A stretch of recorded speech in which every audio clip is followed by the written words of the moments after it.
হরপ্পা মহেঞ্জোদারোর সময়ে প্রাচীন বটগাছ রক্ষা করতে কয়েক লক্ষ টাকা খরচ প্রশাসনে, তবুও চিন্তিত।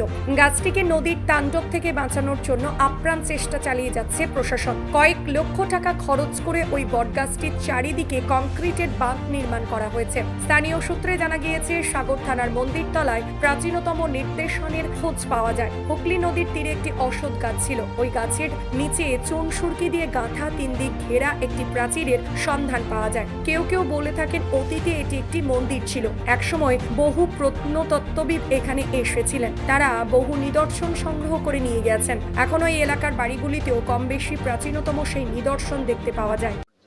মন্দির প্রচুর অনেক আগেকার মন্দির, আর পুরোটাই নদীগর্ভে চলে যাওয়ার মতো। কিছু অংশ সরকারের সহযোগিতায় গ্রামবাসীদের সাহায্যার্থে কংক্রিটের দেওয়াল দিয়ে মোটামুটি মন্দিরটাকে বাঁচিয়ে রাখা হয়েছে। হয়তো আগামী 2-4 বছর ভিতরে থাকবে না। যেমন নদীর করার গ্লাসে পুরো প্রাচীনত্বটাই ধ্বংস হয়ে যেতে বসেছে। তাই এটা যতদূর সম্ভব অনেকে এসছেন এখানে বেড়াতে, প্রত্নতাত্ত্বিক নিদর্শন ওরা সংগ্রহ করেছেন। ওনাদের মুখে শোনা সম্ভবত এটা গুপ্ত যুগেরই নিদর্শন। এখানে যেমন অনেক মূর্তি, অনেক লিখা শিলালিপি মতো মাটির পোড়ামাটির উপরে লেখা, এবং অনেক মাটির প্রাচীন মূর্তি, হাঁড়ি কড়ার কাছ থেকে বিভিন্ন প্রাণীর আগেকার দিনে বড় বড় জন্তুর ফসিল, যেটা হয়তো মুখমণ্ডল, তার চোয়াল, দাঁতপাটি, এসবও এখান থেকে সংগ্রহ করা হয়েছে। সংগ্রহ করে অনেকে নিয়ে গেছেন এখান থেকে প্রত্নতাত্ত্বিক নিদর্শন হিসাবে সংগ্রহ করার জন্য।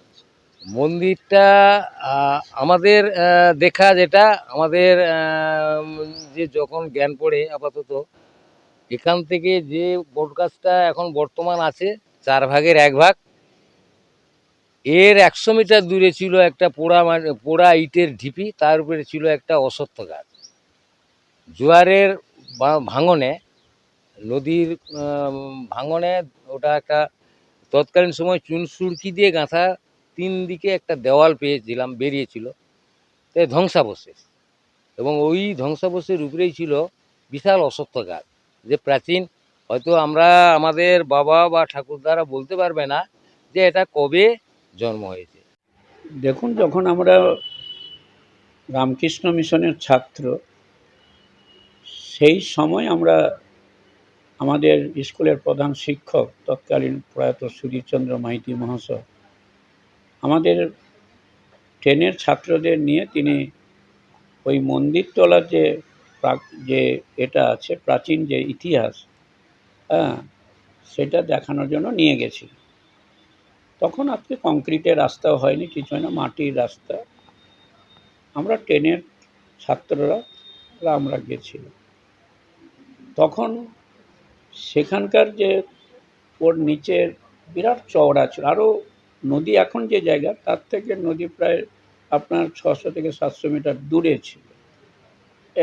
তখন কিন্তু এটা ভাঙেনি, যেটা গাছের তলায় যে এটা আছে প্রাচীন যে সভ্যতার, ওখান থেকে মাটি খুঁড়ে বিভিন্ন ধরনের আপনার মুদ্রা থেকে শুরু করে হরপ্পা মহেঞ্জোদারোর সভ্যতার বহু জিনিস ওখানে কালেক্ট করেছিল।